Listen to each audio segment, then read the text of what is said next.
ARES. Les podcasts de l'ARES. Votre passeport sonore pour mieux connaître et mieux comprendre l'enseignement supérieur en Fédération Wallonie-Bruxelles. Zoom. Là où les voix expertes résonnent où les histoires se dévoilent Et où les idées prennent vie. Et où les idées prennent vie.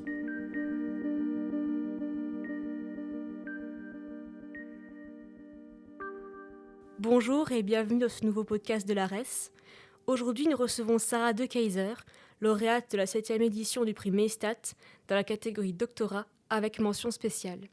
Ce prix récompense en Fédération Wallonie-Bruxelles les travaux de fin d'études innovants sur la thématique de l'enseignement. Le corps enseignant étant marqué depuis plusieurs décennies par le stress et l'épuisement professionnel, Sarah, doctorante à l'Université catholique de Louvain, s'est intéressée aux compétences émotionnelles des futurs enseignants et enseignantes, envisagées ici comme une ressource personnelle pour y faire face lors des stages. Pour en apprendre plus sur ce travail, je vous invite à écouter ce podcast et vous souhaite une bonne écoute.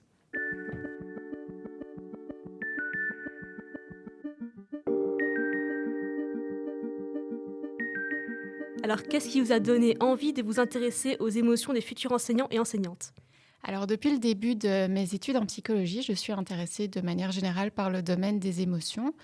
En fait, je trouve ça fascinant, le fait que chaque individu ait tendance à être différent devant ses émotions, que ce soit dans le vécu ou même dans la compréhension des émotions, dans leur gestion. Et puis après mon master, j'ai fait une année pour être enseignante dans les écoles secondaires. Et là, je me suis rendu compte que vivre ses émotions en tant qu'élève ou en tant qu'étudiante, c'est pas la même chose qu'en tant qu'enseignante. Et donc, ça m'a beaucoup questionnée.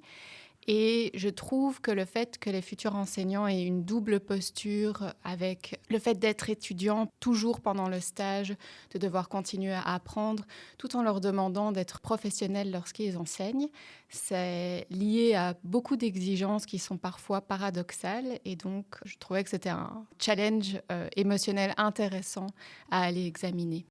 Quelles sont les principales difficultés auxquelles sont confrontés les futurs enseignants et enseignantes en stage ? Alors, on a mené une étude dont un des objectifs était justement d'identifier les sources de stress en stage. Et ce qui a été le plus discuté au final, c'est la gestion du temps de préparation. Donc, avant même le stage, il y a déjà du stress et des difficultés.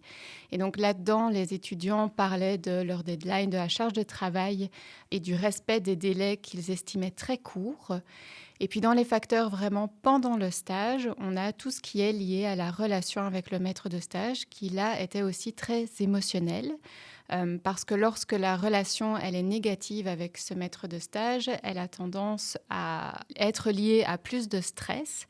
Lorsqu'il y a peu de soutien ou peu d'encadrement, par exemple. Et d'ailleurs, une autre étude qu'on a faite, quantitative cette fois-ci, allait dans ce sens, avec la difficulté émotionnelle que pouvait constituer une relation de faible qualité avec le maître de stage. Comment les compétences émotionnelles peuvent-elles aider à gérer le stress et l'épuisement professionnel ? Les compétences émotionnelles, il faut un peu les voir comme un outil qu'on utiliserait plutôt qu'une solution miracle face au stress.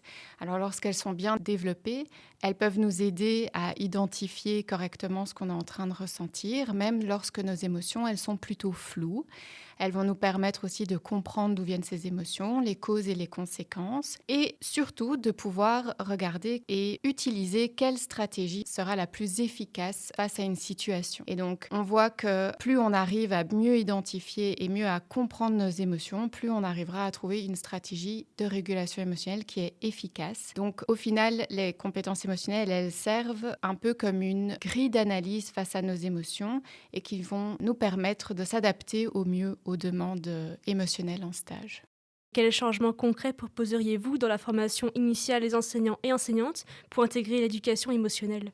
Nous, au sein de la formation initiale, on soutient l'implémentation de modules centrés sur les émotions des enseignants parce que pour le moment, c'est encore fort axé sur les émotions des élèves et peu sur celles de leurs enseignants.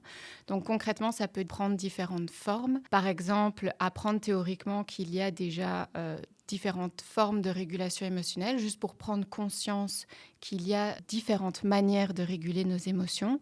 Et puis, ça peut être aussi créer des moments de discussion autour des émotions en stage. Donc, ça peut passer par les ateliers professionnels qui sont très liés au stage, mais ça peut aussi être pendant les moments de feedback de stage. Le but, ce serait vraiment d'avoir des moments de discussion sans pour autant changer toute la formation initiale. Et puis, on pourrait aussi imaginer d'intégrer des exercices d'introspection pendant le stage dans les carnets, si l'étudiant a besoin au jour le jour de s'introspecter. Merci d'avoir répondu à mes questions.